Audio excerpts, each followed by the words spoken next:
Content warning. The stories and themes shared throughout this podcast may contain themes that can be distressing for you. If needed, please pause and do what you need to do to take care of yourself. If needed, please reach out to a mental health professional for support. Welcome back to another episode of Resilient AF with Blair and Alana. But Alana is not with us, but you know who is? Leslie Hacker. We're not going to go too deep into her bio, but she's a rock star. She's a PR, social media, and marketing strategist with 15 years of experience helping brands break through the noise with meaningful, emotionally intelligent storytelling. She's the founder of Hacker Communications, a collective agency that partners with purpose-driven brands across hospitality, tourism, lifestyle, tech, and consumer goods. You could read all about her in the show notes, but I am so excited to have her be here on this podcast today because first of all, the way we met was absolutely amazing. We met while having a dance party on the dance floor at a music festival. Both, she's in Vancouver, I'm in Kamloops. We were in Merritt and we just connected. We connected because of our stories. We connected because of our heritage, and we connected because we love to dance. And we developed a beautiful friendship, and here she is. Now you get to meet her. Leslie Hacker. Wow, thank you, Blair. That was a beautiful intro and brought me back to the dance floor when we first met. And I will never forget that moment. I really felt like my life changed when I met you. So Well, thank you. Oh, that's so kind. Yeah, it was really beautiful meeting you and like the group of girls you were with. And it's funny because music festivals, for example, they bring people together. And in my old age of 100, like I've stopped going to as many festivals, but there's one specific one, Base Coast Music Festival, that's so special to me. And like in my growth, sobriety, how I show up, for me, it's like a spiritual homecoming. And I go with a crew of people. So I love meeting new people, but it's never like, I'm going to go make friends. Because I have my friends, I have my crew. And the fact is, like, we met, we were hanging out. Your stuff was by my stuff. My fur was there, my emotional support pineapple cup. And we just like fully hit it off. And like, who would have thought that it would lead us here today? And not just that, that your story will be featured or is featured in Resilient AF Stories of Resilience Volume 3. And your story is going to be helping so many people. Yeah, I mean, thank you for including me in there. And also, I remember when I first met you, the way that you described your journey and your story, it felt like I was saying it. Like it was like so oddly familiar, but it felt like you were kind of me in 10 years, like being able, like just so mature and talking about your experience in a way that I'm like, I hope one day I can do that too and take my story and help people, but I don't know how to do that. So then that's when I started working with you, and you helped me so much to just get clarity on how to work through my grief and share my story, but also let it help me grow my business too. So really, I'm grateful to have met you, and I'm just, yeah. Anyways. Thank you. Thank you. Yes. And also, so like basically the moral of the story is go to Yeah. that rave. Yeah. You never know who you're going to meet. Yeah. But unfortunately, we have something really terrible in common. And that is all of our parents are dead. Matter of fact. But this is about your story. And I want to go back to 2015 and talk about your parents, maybe before their diagnosis and your journey. And I'd also love to know a little bit about your mom and your dad, their names. Tell us about who they are. Okay. Yeah, in 2015, both of my parents were diagnosed with cancer around the exact same time. And at 25 years old, I was just kind of like freshly in the world after university. I had my whole life ahead of me. Everything was kind of peaches and cream and whatever. So then when that happened, it really felt like the entire world was ending.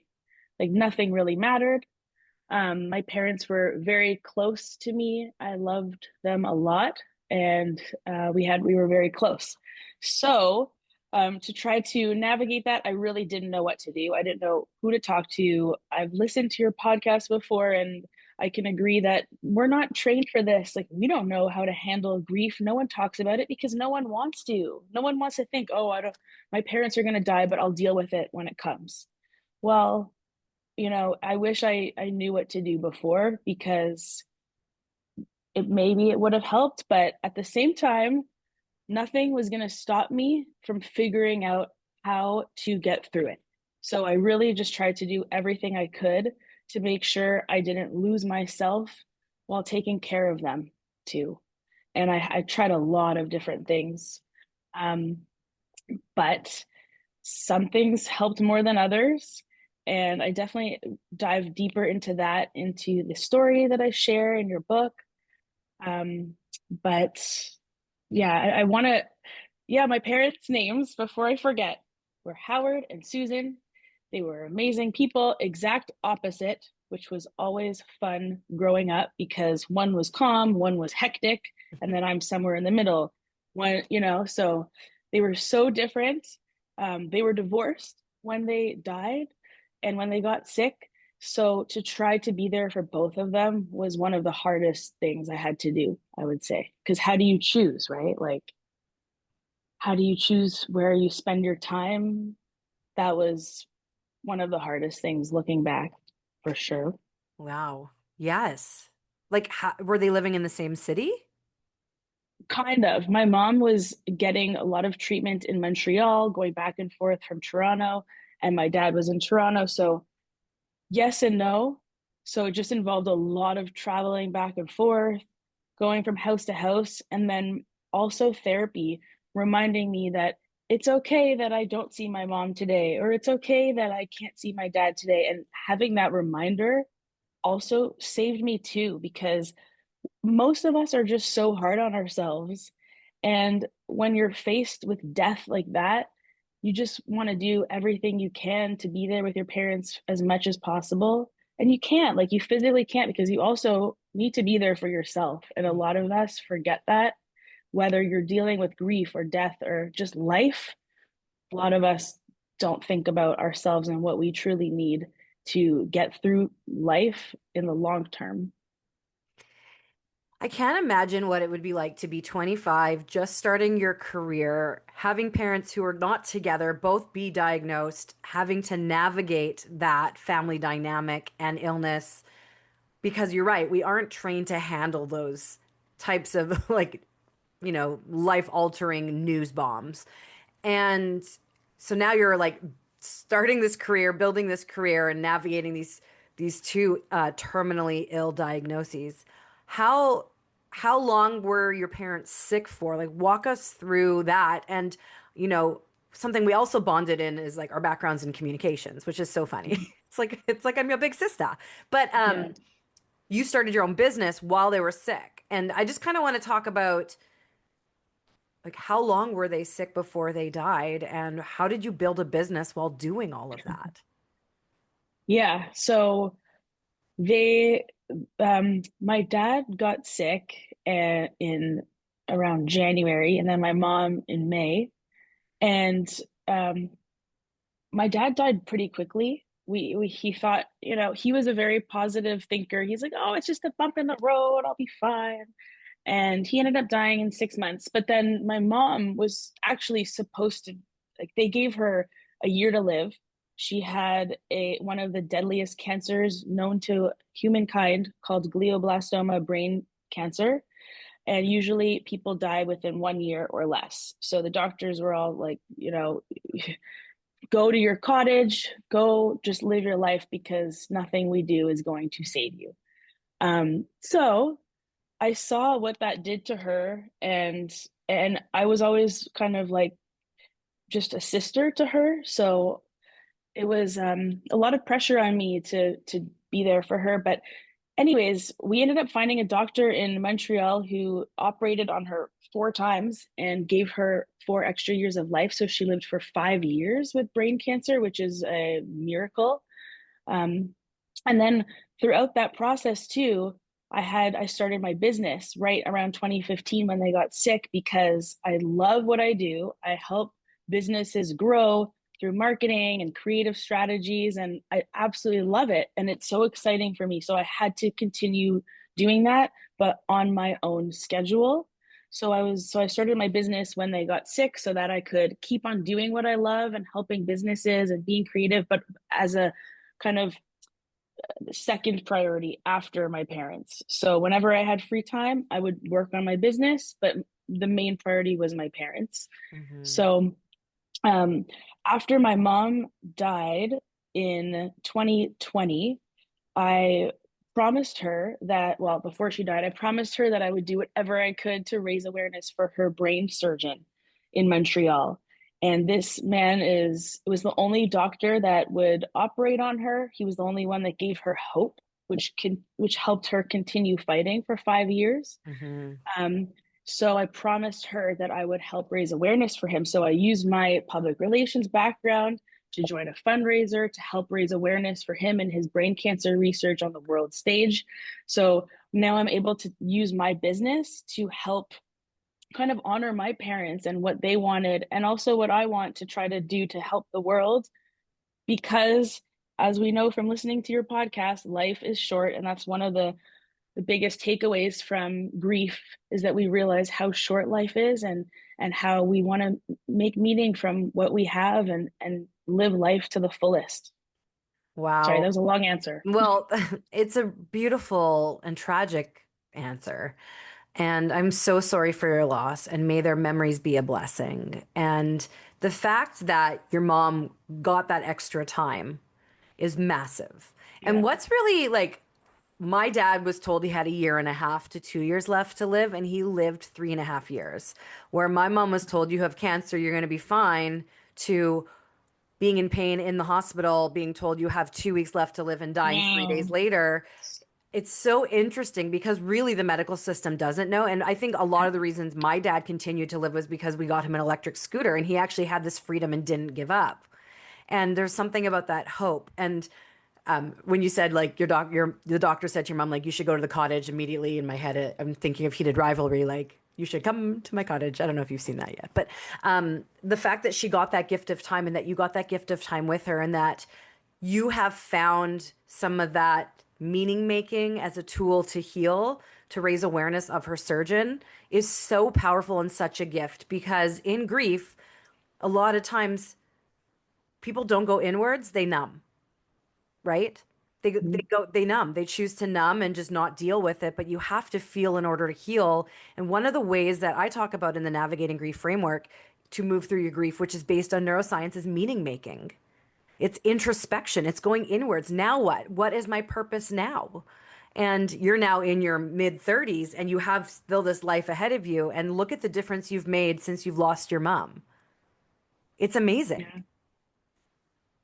Yeah, for sure. Thank you, by the way. Really appreciate that. And I'm always amazed by how many parallels there are in our lives. It's kind of freaky. It felt like we definitely needed to meet. So I'm really grateful for that. Um, but yeah, just I think one thing that I want to share that really helped me, and I hope that people can maybe take something from this, is that I did whatever I could to survive, and make sure to take care of myself. And it may have been small things, but it was also a lot of new and scary things. Like I didn't know what I didn't know. So I didn't know what EMDR was. I didn't know what breath work and sound healing and all these alternative forms of healing were, because I was always in therapy my whole life. And I was like, okay, I try CBT and all the different therapy modules and strategies. And at a certain point, it stopped helping. It was like, okay, we could talk about my parents dying all day and how I'm dealing with this, but like, at a certain point, it's not really helping anymore. Like, I know what my therapist is going to tell me. I know how this session's going to go. It's time for something else. Hmm. So, once I stepped out of the traditional therapy model, I found that that helped me more than anything. Yes. And that's really important you showed that, because A, not everyone has the gift of being in therapy their entire life. Like, I Yeah, only I started know. really in my late 20s, early 30s, and I wish I would have started sooner. But therapy isn't a one road answer, and healing, especially in grief, isn't linear. And you often need multiple tools. And the fact that you talked about some of the stuff, spirituality or even EMDR, like it's amazing because a lot of times someone goes through something, they just think, I need a therapist, and they don't really actually understand the whole umbrella of everything that is offered. And I still don't know. There are so many different tools and techniques. And how did you know, like, how did you get introduced to like breath work, for Yeah. example? Well, first of all, just to go back a bit, is I was desperate. I was like, I know I need help because if I don't, I'm going to die also. Like just out of stress, out of grief, out of fear. Like I felt like I needed to find something because I was heading down a road of complete destruction and death myself. I felt like there was no will to live. Yeah. So breath work I found because right after my mom died, I went to Costa Rica on a retreat, and my mom loved Costa Rica. All she talked about, it was her favorite place in the world. So I went there because of that. And I did this 4-day retreat, coming from downtown Toronto and then living in a yurt for 4 days in the Costa Rican jungle. I was completely culture shocked. Um, I mean, the culture is the jungle, so Yeah. it was really freaky for me. I was with a bunch of women from New York and the US, and some of them almost gave up. They're like, we need to go home. I can't do this. And I also felt that way, but I just, something in me, I was like, I realized that nature is not trying to hurt me here. I'm actually in their home. But, anyways, so that was a life changing experience just to be in the jungle with the tarantulas and the lizards and everything and all the species of bugs. But then one night we did breath work and sound healing in the jungle, and it's pouring rain around us, and we're in this wooden structure, and there's fire, and there's a woman guiding us through this breathwork practice. And I had no idea what it was. I was like, you know what? I'm still so desperate to find some help. I'll do anything. Literally, I'll try anything just to survive this horrible grief. Hmm. So I just leaned into it, and I did this breath work with the sound healing, and I'm with a group of women in a circle in the jungle, and I'm in the middle of it. And I actually I saw my mom's spirit. And I just want to preface this by saying, like, I was totally sober for days leading up to this, but I saw a kind of like white smoke kind of dancing above me. And I know maybe it wasn't there because I looked around and no one else was looking at it, but everyone else was in their own world. And I'm like, is that you? And the answer I felt like was coming right to me. Like I couldn't hear it, but I felt the answer. And I was able to talk to my mom and find out, like, why did she die? And why did she die like this? And I asked it so many questions, and I got these answers, and I'm just crying. And then I started researching about breath work. Why is this happening? And there's something about the breath that helps you get more in tune with something deeper. I don't know. There's a lot more I need to look into about this, but yeah, breath work definitely changed my life almost more than anything else because of that experience. That's really special. And I feel like that's also like a reminder, like showing you we're not fully utilizing our breath in our day-to-day lives. And I know that because especially in grief, I catch myself holding my breath or like not breathing like fully. And Mhm. going so deep at a retreat and breath work, like that's something to maybe do in a controlled environment with experts.